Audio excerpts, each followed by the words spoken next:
주십시오.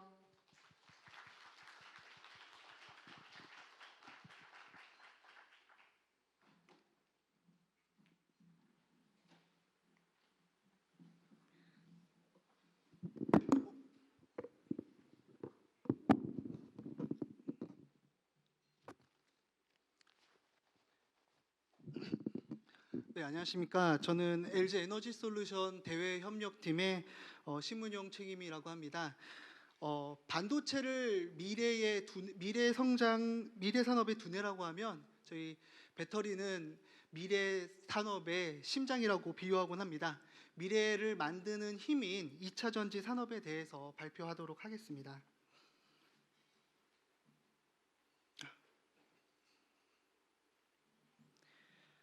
오늘 발표를 들으시고 머릿속에 딱 세 가지만 남겨가시면 저는 성공이라고 생각을 합니다. 첫 번째는 이 산업은 유망하구나. 2차 전지 산업 유망하구나. 두 번째는 2차 전지가 뭔지 궁금했는데 대충 이런 거구나. 그리고 세 번째는 LG 에너지 솔루션 좀 괜찮은 회사 같네. 요 세 가지를 잘 생각해 주시면 좋을 것 같고요. 산업에 대한 깊은 전문적인 그 부분보다는 좀 개괄적인 내용으로 좀 편하게 들으실 수 있도록 준비를 했습니다. 먼저 전기차의 과거와 현재 그리고 미래를 살펴보도록 하겠습니다. 다들 전기차가 최신에 만든 첨단 제품이라고 생각을 하실 텐데요. 전기차는 이미 100년 전에 개발된 제품입니다. 내연기관차보다 먼저 개발이 됐고요. MSG를 많이 쳤지만 에디슨은 자신이 만든 전기차가 1000마일, 그러니까 1600km를 갈 수 있다고 광고하기도 했습니다. 1917년, 그러니까 러시아가 혁명으로 러시아 제국이 붕괴됐고요. 광화문에 처음 전차가 다니던 그 해입니다. 그 해에 미국에서 전체 자동차 중에 38%가 전기 차량이었고요. 전기차로만 구성된 택시 회사도 있었습니다. 21세기를 살아가는 저희한테 좀 참 놀라운 사실이라고 생각을 합니다. 하지만 초기 전기차는 빠르게 몰락을 했습니다. 가장 큰 원인을 제공한 것은 바로 헨리 포드의 혁신이었습니다. 컨베이어 벨트를 중심으로 한 포드 모델 T는 260달러에 판매가 되었고요. 전기차는 약 3,000불에 판매가 되었습니다. 경쟁 자체가 안 됐고요. 모델 T가 많이 보급이 되면서 사람들은 좀 더 멀리 가기를 원했고 고속도로를 깔기 시작했고 유전이 발견되면서 연료비까지 줄어들었습니다. 내연 기관차가 대세로 자리 잡았고요. 전기차는 성능과 가격 그리고 인프라에서 내연 기관차의 경쟁을 이기지 못해 역사 속으로 사라졌습니다. 21세기 전기차가 마주하고 있는 문제도 20세기의 전기차가 몰락했던 문제와 크게 다르지 않습니다. 성능이 많이 좋아졌지만 주행 거리와 충전 시간에서는 아직도 열의에 있습니다. 가격 또한 비싸고요. 인프라 또한 주유소의 주유소 인프라를 아직 따라가지 못합니다. 전기차가 역사 속으로 다시 사라지지 않기 위해서는 이러한 과제들을 해결하려는 노력들이 많이 필요합니다. 다행히도 지구 온난화에 대한 그런 환경 문제에 대한 사람들의 민감도가 올라갔고요. 각국이 앞다투어서 환경 규제를 도입하기 시작했습니다. 자동차 메이커들은 전기차의 상품성을 빠르게 개선해 나갔고요. 이러한 노력으로 전기차 시장은 성장 초기를 맞이하고 있습니다. 매년 연평균 33%가 성장을 하고 있습니다. 경이로운 성장률을 달성하고 있고요. 이미 우리 주변에 많은 전기차를 보실 수 있듯이 변화는 이미 현실이 돼가고 있습니다. 3년에 2배씩 성장하는 시장, 여러분은 정말 이 역사적인 순간에 같이 서 계시는 것입니다. 2025년부터 전기차는 본격적인 성장기를 맞이할 것이라고 예측되고 있습니다. 매년 약 14%씩 성장할 예정이고요. 2030년에는 도로에 다니는 차 3대 중 1대는 전기차로 대체될 것입니다. 자동차 메이커들도 현재 작년 기준으로 48종밖에 없었던 전기차 라인업을 2030년에는 171종까지 만들겠다고 발표를 했고요. 소비자의 더 많고 소비자의 더 다양한 선택을 받을 것으로 생각이 되고 있고 이러한 예측들은 점점 더 가속화되고 있는 상황입니다. 길거리에 흔해진 파란색 번호판 많이 보셨을 거고요. 전기차가 신차가 나올 때마다 엄청난 사전 예약이 경쟁이 벌어지고 있습니다. 각국은 환경 규제를 통해서 제작사들은 전동화라는 이름으로 전기차로의 변신을 빠르게 시도하고 있습니다. 2차 전지 시장은 지금 엄청난 양적 성장의 변화를 겪고 있습니다.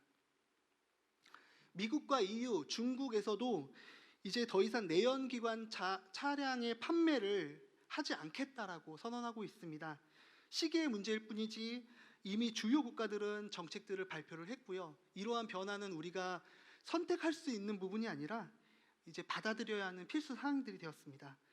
20세기 초 내연 기관차에 의해 전기차는 사라졌습니다. 하지만 21세기 전기차는 내연 기관을 밀어내고 다시 한번 부흥기를 맞을지 새로운 세상이 열릴지 여러분들은 지금 그 현장에 계시는 것입니다. SNE 리서치에 따르면 2025년에는 전기차 배터리, 그러니까 차량에 들어가는 배터리 시장만 가지고도 메모리 반도체 시장의 캐파를 넘어설 것이라고 얘기합니다. 각종 어플리케이션에 들어가는 소형 전지 그리고 전력망에 들어가는 에너지 저장 장치 ESS의 성장세도 굉장히 높기 때문에 이런 것들을 합치면 2차 전지는 배터리는 그냥 자동차의 부품 중 하나구나라는 판단 자체가 조금 부정확한 판단이 아닐까. 정말 미래 산업의 하나로서 우리나라에서 키워가야 하는 산업 중 하나로 봐주셔야 하지 않을까 싶습니다. 이제 2차 전지가 무엇인지 많이 궁금해지셨을 것 같습니다. 그래서 2차 전지가 어떤 것인지 좀 개괄적으로 말씀드리고요. 가장 궁금해하실 어떤 원료를 쓰는지 이런 부분들도 함께 살펴보도록 하겠습니다. 먼저 2차 전지란 이름은 1차 전지와 비교를 하면서 말씀을 드려야 될 것 같습니다. 왼쪽에 보이시는 거는 우리가 흔히 보는 건전지입니다. 한 번만 쓸 수 있는 건 1차 전지, 두 번 이상 쓸 수 있는 건 두 번 이상 쓸 수 있는 모든 전지는 2차 전지라고 보시면 될 것 같습니다. 자동차에 있는 납축 전지도 2차 전지고요. 저희가 핸드폰에 있는 2차 전지도 다 똑같은 2차 전지입니다. 2차 전지는 다양한 형태로 지금 제조가 되고 있습니다. 양극재, 음극재, 분리막 이런 것들을 이렇게 휴지처럼 돌돌 말아서 원통형 캔에 넣으면 원통형 전지, 네모난 각에 넣으면 각형 전지, 파우치에 싸면 파우치 전지 이렇게 부르고 있습니다. 원통형 전지와 각형 전지는 외곽이 단단하기 때문에 조금 더 안정성을 좀 더 강화했다라는 장점이 있고요. 파우치는 다양한 형태로 변환이 가능하고 그 외곽에 있는 그 무거운 캔이 없기 때문에 비교적 무게 대비 그 에너지 효율이 높다라는 장점을 갖고 있습니다. 충전과 방전의 원리를 설명하지 않고서는 2차 전지를 설명할 수 없을 것 같은데요. 약간 고등학교 과학 시간으로 돌아가겠습니다. 여기 더 많은 전문가들이 계시지만 아주 러프하게 설명을 드리면 옛날에 원소 주기율표를 기억하실 겁니다. 그 원소 주기율표의 3번 원소가 리튬입니다. 그만큼 가볍고 불안정한 원소고요. 너무 불안정하기 때문에 빨리 전자를 잃고 그 이온화 되려고 하는 성향이 아주 강한 원소입니다. 이 파란 쪽 음극에 이 리튬을 보관해 놨다가 그 리튬이 그 전자를 버리고 분리막을 지나서 빨간색에 있는 양극으로 지나가면 양극으로 옮겨가고 그 전자가 회로를 통해서 움직이는 것을 저희는 방전이라고 하고 있습니다. 반대의 경우를 충전이라고 하고 있고요. 양극재와 음극재가 만나면은 정말 그런 반응성이 폭발적이기 때문에 이를 잘 막을 수 있도록 분리해 주는 것이 분리막입니다. 아주 눈에 보이지 않는 미세한 기공으로 되어 있는 필름이라고 생각하시면 됩니다. 그리고 이 양극과 음극을 오가는 리튬 이온, 리튬 원소들이 잘 움직일 수 있도록 윤활유 역할을 하는 것이 전해액이라고 하고요. 이 전해액들은 주로 솔벤트 계열, 그러니까 좀 휘발성이 강한 액체들을 사용을 하고 있습니다. 이렇게 배터리의 4대 요소를 양극, 음극, 분리막, 전해액 이렇게 해서 4가지로 바라보고 있습니다. 2차 전지는 매출 원가에서 이런 원재료들이 차지하는 비중이 매우 높습니다. 약 70% 정도가 원재료 값입니다. 그러면 그 70%를 차지하는 원재료 값 중에서 절반 이상을 차지하는 게 양극재의 값입니다. 그만큼 성능에 중요한 역할을 하고 있고요. 코발트, 니켈 등 좀 비싼 광물들을 포함하고 있기 때문에 양극재가 비싸게 제작이 되고 있습니다. 양극재를 어떤 조합으로 구성하는지가 각 그 전지사의 기술력의 차이라고 볼 수 있고요. 한국과 중국 기업들의 배터리의 차이가 좀 극명하게 드러나는 부분이 이 부분이기도 합니다. 그럼 양극재를 한번 보셔야 될 텐데요. 양극재는 배터리의 용량과 전압과 관련되어 있는 원료입니다. 리튬 비중이 높을수록 더 많은 용량을 갖고 있다라고 볼 수 있고요. 구조가 층산 구조냐 올리빈 구조냐 이런 것에 따라서 전이값이 다르고 전압에 미치는 영향이 다릅니다. 주로 국내 업체들이 생산하는 NCM, 니켈, 코발트, 망간 형식의 이 NCM 구조는 층상 구조를 갖고 있습니다. 넓고 평평한 층간 사이에 많은 리튬들을 보관할 수 있다라는 장점이 있고요. 니켈 함량을 높여서 그 에너지 밀도를 더욱더 높이는 하이니켈 제품까지도 개발되어 있는 상태입니다. 중국 업체들이 주로 제조하고 있는 LFP, 그러니까 NCM, LFP 이거 많이 보셨을 텐데요. 인산철 배터리입니다. 인산철 배터리의 경우에는 올리빈 구조로서 육면체로 형성되어 있고요. 에너지 밀도가 다른 양극재에 비해서 낮고 전기 전도도도 리튬 이온도의 확산도도 좀 떨어집니다. 그렇지만 이제 코발트나 니켈 등 좀 비싼 광물들을 덜 쓰고 철 같은 좀 값싼 원료들을 쓰기 때문에 가격 경쟁력이 높습니다. 그래서 성능보다는 가격이 더 중요한 중저가 제품에서 이 LFP 전지들이 많이 사용되고 있는 추세입니다. 음극재는 양극에서 나온 리튬 이온을 저장하고 방출하면서 외부 회로로 이렇게 전기를 만드는 그런 역할을 합니다. 리튬이 저장했다가 방출하면서 이 음극재의 안에 있는 구조물이 붕괴되지 않아야 되는데요. 우리가 핸드폰을 1년 이상 쓰면은 충전을 다 해도 이렇게 전력이 많이 떨어지는 것은 이런 음극재의 구조가 많이 부서져서 양극에서 다시 음극으로 충전했을 때 리튬이 들어가지 못해서 충전이 안 되는 그런 것이라고 이해하시면 좋을 것 같고요. 흑연계 음극재를 주로 사용하고 있습니다. 그래서 뭐 뉴스 보시면 천연 흑연이니 뭐 인조 흑연이니 이런 얘기 많이 하는데요. 천연 흑연의 경우는 자연의 흑연 상태로 존재하는 광물을 통해서 얻고요. 탄소 성분이 오랜 시간 동안 고온 고압 상태로 약간 층층이 쌓인 판상형 형태입니다. 인조 흑연은 석유나 석탄계 타르로 만들어진 코크스에서 뭐 침상계 코크스라고 합니다. 바늘 형태로 생긴 코크스를 가공해서 좀 더 잘게 쪼개서 가공하는 형태인데요. 용량은 천연 흑연보다 작은데 지속력이 높아서 수명이 더 오래 간다는 특징이 있습니다. 이 흑연을 가공해야 되기 때문에 천연 흑연보다 좀 비싸다고 합니다. 그리고 고용량 고속 충전을 위해서 실리콘을 활용한 음극재도 개발되고 있고요. 저희 회사 같은 경우는 포르쉐 타이칸에 들어가는 그런 음극재가 이런 고효율의 실리콘 음극재를 사용하고 있습니다. 아주 고가의 라인, 그다음에 새로운 라인으로 가고 있는 상황입니다. 잘 아시다시피 우크라이나 전쟁과 올 봄에 중국 코로나 재유행으로 봉쇄가 되면서 원자재 가격이 많이 폭등했습니다. 그리고 변동성도 매우 높게 일어나고 있고요. 메탈 가격의 변동성은 안정적인 원료의 확보가 이제 국가적인 과제가 되고 있고요. 오늘 참석하신 여러분들의 역할이 매우 기대되는 부분이라고 생각을 합니다. 당사에서도 이런 공급망을 안정시키기 위한 다양한 노력들을 진행을 하고 있습니다.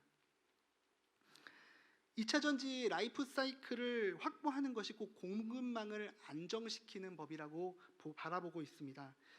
안정적으로 광물을 확보해야 되고 이것들을 어디서 소재로 가공하고 어디서 셀로 만드느냐가 이번에 미국에서 인플레이션 감축법이 통과되면서 매우 중요해졌습니다. 이렇게 만든 전지를 어떤 어플리케이션, 자동차냐, ESS냐, 아니면 소형 가전이냐, 소형 공구냐, 이런 부분으로 하는 이 어플리케이션의 문제도가 있고요. 어플리케이션에서 어느 정도 수명을 다한 전지들은 ESS, 에너지 저장 장치용으로 또 한 번 더 사용을 할 수 있습니다. 이거를 폐기하기 전에 끝까지 사용할 때까지 사용하고 재자원화, 갈든지 녹이든지 해서 여기에 있는 귀한 광물들을 다시 추출해서 쓰는 것들을 이 전 라이프 사이클이 다 저희가 확보해야 되는 것이고 우리 국가의 2차 전지 산업의 발전을 위해서 정책적으로 고려해야 하는 부분입니다. 특히 재자원화의 부분에 같은 경우는 뭐 유럽 자동차들 중심으로 해서 너희들이 만드는 배터리의 원료의 몇 퍼센트 이상은 재자원화된 원료를 써라라는 요구 조건을 거는 추세가 예상되고 있습니다. 그래서 이런 부분들도 저희가 긴밀히 바라봐야 되는 부분이라고 생각을 합니다. 그럼 우리나라 대표 2차 전지 기업인 LG 에너지 솔루션이 미래를 어떻게 만들어가는지에 대해서 간단하게 발표를 드리도록 하겠습니다. LG 에너지 솔루션이 2차 전지를 개발한 역사는 1992년부터입니다. 선대 회장님이신 고 구본무 회장님께서 영국 출장을 가셨다가 2차 전지를 보시고 이거 뭐냐? 이거 좀 사업성이 되네. 이거 한번 연구해봐 라고 해서 LG 화학에서 연구를 시작을 했고요. 이거다 싶어서 30년을 넘게 꾸준히 이렇게 연구하게 하신 이런 그 오너의 뚝심이 지금의 LG 에너지 솔루션을 만들었다고 보고 있습니다. 하지만 계속적인 적자로 저희 회사가 흑자를 본 게 최근의 일이거든요. 거의 한 30년을 적자를 봐왔는데 그 적자를 감내하고도 연구개발에 매진하고 시설을 투자하고 확장했던 그 노력들이 지금의 그 우리나라 2차 전지 산업을 발전시켰다고 생각을 하고 있습니다. 뚝심 있는 연구개발을 기반으로 LG 에너지 솔루션은 세계 최다 특허와 기술력을 쌓을 수 있었습니다. 여러 가지 최초의 기록을 써 내려간 부분인데요. LG 에너지 솔루션은 2020년 12월 LG 화학으로부터 분리해서 독립해서 지금도 그리고 대한민국의 세 개의 2차 전지의 역사를 써 내려가고 있습니다.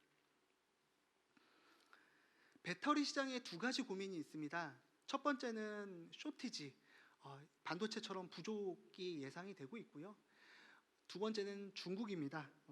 차별적인 보조금과 자국산 우대 정책 그리고 불공정한 지원들이 계속되면서 시장을 왜곡하고 있습니다. 그래서 저희 에너지 솔루션은 공격적인 투자와 수요자인 자동차 메이커와의 조인트 벤처 JV를 적극적으로 맺고 있고요. 판로가 보장된 그 공급을 열심히 만들고 있는 상황입니다.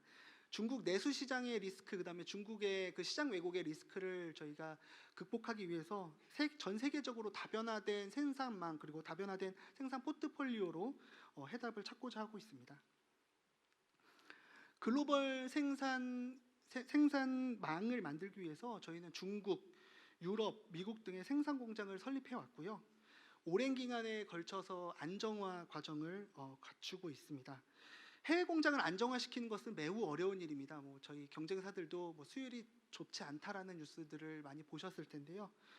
오랜 시간의 경험과 시행착오, 그다음에 그 현장에서 이국 땅에서 고생하셨던 그 엔지니어들의 땀과 눈물이 저희 회사의 경쟁력을 만들어냈다라고 생각을 합니다.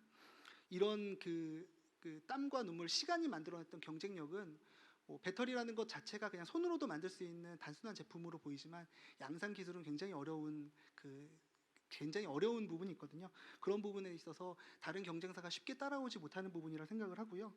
특히 저희 회사는 자동차 회사인 GM, 스텔란티스, 혼다와 JV를 해서 북미 지역에 2025년부터는 200기가와트/아워 이상의 생산 캐파를 확보할 계획입니다. 그리고 추가적으로도 계속 생산 캐파를 늘려가고 있는 상황이기 때문에요. 중국에서만 생산되고 중국에서만 판매되는 세계 1위 CATL과는 좀 다른 차별성을 갖는다고 말씀드리고 싶습니다. 화면에서 보시는 것처럼 전기차뿐만 아니라 소형 배터리, 그다음에 ESS를 적용하는 고객들이 많고요. 저희는 단순히 물건을 공급하는 게 아니라 전략적인 협업을 맺어서 더 나은 제품을 개발하고 더 좋은 효율의 배터리를 개발하는데 함께하고 있습니다. 이러한 전략적 협업이 혁신의 영역을 전 세계적으로 확장하고 있다고 생각을 하고요. 오랜 고객사와의 신뢰를 바탕으로 올해 1분기 현재 300조 원 이상의 수주 잔고를 갖고 있습니다. 최근 환율이 많이 올랐는데 그것에 계산이 안 된 부분이니까요. 저희 그만큼 큰 경쟁력을 갖고 있다고 봐주시면 좋을 것 같고요. 저희는 더 나은 미래를 위해서도 꾸준히 투자하고 있습니다. 왼쪽에 보시는 게 이제 차세대 전지로 불리는 전고체 배터리, 오른쪽은 리튬암 전지인데요. 전고체 배터리는 아까 말씀드렸던 전해액, 그러니까 좀 기화성, 그러니까 불이 잘 붙는 전해액 대신에 불이 안 붙는 겔 형태의 고체로 이것들을 만들어서 배터리가 화재에 취약하지 않도록, 그리고 더 많은 용량을 집적할 수 있도록 만드는 새로운 차세대 전지입니다. 그리고 리튬암 전지 같은 경우는 용량 대비 무게가 매우 가볍기 때문에 UAM 드론 등에 사용될 것이라고 예측하고 있습니다. 여의도에서 강남으로 가는 UAM이 떠 다닐 때 그 안에는 분명 저희 LG 엔솔의 리튬암 배터리가 들어가 있을 거라고 저희는 확신하고 있습니다.